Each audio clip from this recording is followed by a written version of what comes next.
दोस्तों कैसे हो? उम्मीद करता हूँ आप ठीक होगे। आज मेरे पास एक नई घटना है, बिल्कुल सच्ची घटना है। मेरा एक ऐसा दोस्त है कि जो बड़ा सोशल आदमी है और वकील है, कानूनदान है।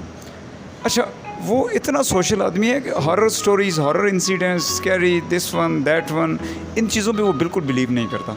और वो एक सोशल पर्सन है, हर वक्त लोगों में उठना बैठना। लेकिन जब उसने मुझे ये स्टोरी सुनाई तो मुझे बड़ा अजीब लगा, क्योंकि कोई और आदमी अगर सुनाता तो फिर चलो एक बात थी। लेकिन ऐसा आदमी जिसका ऐसी चीज़ों के साथ मेंटली तौर पे दूर दूर तक कोई ताल्लुक़ नहीं है और उसके साथ ये वाक़या पेश आया, मुझे बहुत हैरानगी हुई इस बात की। तो ये ऑडियो आप पूरी सुनिएगा। मैं कोशिश करूँगा इसे मैं शॉर्ट करूँ ताकि बहुत लेंथी वीडियो ना बने। तो ये दोस्त बताता है कि जब मेरी वालदा फ़ौत हो गई तो मतलब इसकी कोई सिस्टर भी नहीं थी, तो और कोई भी इसके घर में नहीं होता था। उसके वालिद कहीं दूर जॉब करते थे और बड़ा भाई जो था वो भी रावलपिंडी चला गया था किसी काम के लिए। तो इस तरह फिर ये घर में अकेला रहता था और अपनी मसरूफ़ियत की वजह से घर की इतनी सफाई नहीं कर सकता था। बस रात को घर में आता था सोने के लिए और फिर सुबह उठ के चला जाता था काम पे। इस तरह घर की सिचुएशन ये थी कि जिस तरह समझ लें कि कूड़ा कचरा हर तरफ बिखरा हो, कुछ ये सिचुएशन बन गई थी। तो मेरे इस दोस्त के मुताबिक जब एक दिन ये रात को सो रहा था तो इसकी अचानक आँख खुल गई। इसे किसी चीज़ के आसपास में होने का एहसास हुआ कि कोई चीज़ इसके आसपास है। तो इसने कहा कि मैंने इग्नोर किया इस बात को और फिर सोने की कोशिश की।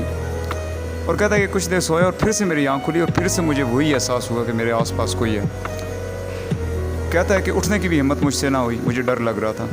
और आस पड़ोस में अगर मैं आवाज़ देता तो रात का तकरीबन मिडनाइट थी, शायद 12 हो शायद 1 हो, ये टाइम उसने मुझे नहीं बताया, लेकिन मिडनाइट का बताया। तो कोई आता भी नहीं और वो कह रहा था कि बस बिस्तर से उठते ही मुझे डर महसूस हो रहा था कि अब मैं जैसे ही उठूँगा तो कोई चीज़ मुझ पर हमला कर देगी।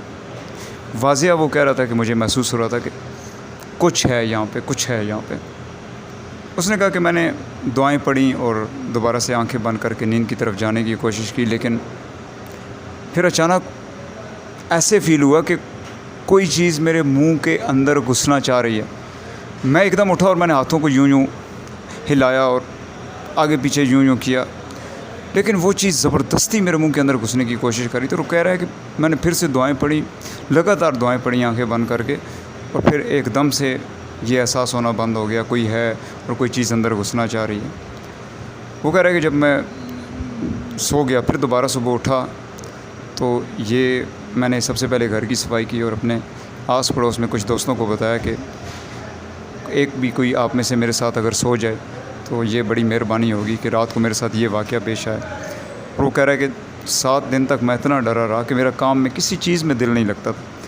तो दोस्तों ये उस शख्स की कहानी है जिसका इन चीज़ों से कोई ताल्लुक़ ही नहीं था। मतलब बहुत सोशल आदमी, बहुत सोशल आदमी, हर वक्त लोगों में उठना बैठना, काम काज में मसरूफ़ रहना, वकील है वो। लेकिन बस उसके साथ ऐसा वाक़या पेश आया जो कि किसी और आदमी की ज़ुबानी अगर मैं सुनता तो शायद मैं यकीन ना करता, लेकिन इस आदमी की ज़ुबानी सुना है तो बहुत अजीब लगा और थोड़ा सा खौफ भी महसूस हुआ।